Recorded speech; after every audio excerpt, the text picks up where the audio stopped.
Welcome back, everyone. It's that time of year when gardeners are itching to get out into the dirt. But even if you don't have a green thumb, hi, me, there's something you can grow pretty easily. Tomatoes. Carson Arthur is here to share his secrets for starting the very best tomato garden. Hello, Carson. Hello, my dear. I love that you say tomato because, you know, I say tomato. But either way you slice it, I got all the tips for you today. Oh, my gosh. Tell us everything. What do we need to know? Well, first of all, this is the perfect time of year to start your seeds indoors. But the one thing that everybody seems to get wrong is the amount of sunlight or bright light that your tomatoes need. Baby tomatoes need at least 16 hours of good sunlight. And that's pretty tough unless you have an amazing south-facing bay window. So if you're going to put it in an east window or a west window or you're going to grow it indoors, you're probably going to have to supplement with a little extra light. So I got two options for you. If you want to invest, you can use a system like this. And what's nice is this system actually allows you to raise and lower the lighting so that you can keep the light within a few inches of the top of the tomato plants. By keeping it lower, it keeps your plants from getting leggy. Now, if you're not ready to invest a lot of money, just go with a lamp like this. And this one actually has an adjustable stand, so I can do the exact same thing using just a bedside lamp. I can raise it and lower it. This way that you can keep the light nice and tight to the tomato so it doesn't get long and stringy, but at the same time, you can control exactly how much light you need.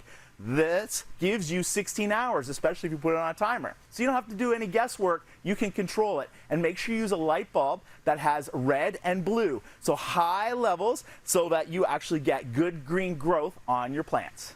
Oh, I love that you don't even have to buy a specific lamp as long as it goes up and down and it's got the specific bulb in that you mentioned. Very good. Let's talk about the soil. All right, let's talk about the dirt on dirt. When you're starting your plants in pots like this, it's really important to use a seedling mix. Seedling mix are designed to stay moist all the time but have less fungal growth. The other thing you need to pay attention to is a little logo like this that says OMRI listed.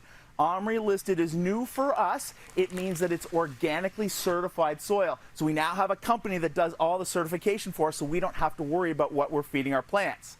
After your plants get started in this, that's when you're going to add fun stuff. And you know what I like to add, Tracy? You can guess. Poop. There's got to be some poo in this segment for sure. The poo does it. Absolutely. A little bit of alpaca manure or cow or sterilized sheep manure is fantastic for adding fiber to the soil. Fiber adds nutrition, but at the same time, it has moisture retention, which is key. Other smart growers will use stuff like this. This is kelp meal. Adding a little bit of kelp meal directly into the soil, kind of like this, just on top as if you're seasoning a soup, will help your plants grow. Some other fun things, eggshells, calcium, even fertilizers. This is all a good time to get your plant roots really well established. That way they are going to be better when you take them from the indoor pot and plant them out in your garden or on your condo balcony. Okay, let's talk water because I can see this being a super important part of the mix. How much water is needed, and is there a possibility that we can overwater? Well, the good and bad news is that yes, you can overwater, but you've got to buy pots that have holes in the bottom. That way you won't overwater, the water will drain out.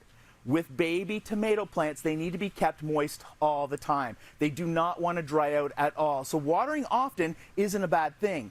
As they transition into the garden, they can dry out a little bit more, but new studies show that if you have consistent watering in the garden, your plants will be healthier and you'll get more juicy tomatoes. My favorite technique is these garden watering spikes. Just do a spike like this in between two plants. That way it will be filled once a week or twice a week, but you know that the leakage or the actual water going into the roots is consistent all the time. That's what makes your plants happier, especially during the hot summer months. And we want happy plants. They need to be happy. Let's give us your quick tip for keeping little critters from eating our garden, because those tomatoes are delicious and everyone's going to want to eat them, including the little pests. Absolutely, and the neighbors, of course, too. The deal is tomatoes are one of the top of the food chain when it comes to companion planting. And what I mean by that is tomatoes have a very specific groups of plants that they like to hang out with. And this is going to work in your favor. So for example, around your tomato plants, plant things like pepper plants and plant these on the outside around the tomato plants. Other plants that work well are basil or onions. They all partner really well with tomatoes, but little critters chipmunks, rabbits, they don't like to eat these. They don't like to eat the spicy things. So when they come up to your plant, they'll smell the peppers first and think, no, not for me, and they'll ignore your tomato plants. We even know now that even some insects will ignore your tomato plants if they're surrounded by peppers or basils or onions. Oh my gosh, how could they not like basil and onion and peppers? Come on, but it's good if it works to keep the critters away. I love it.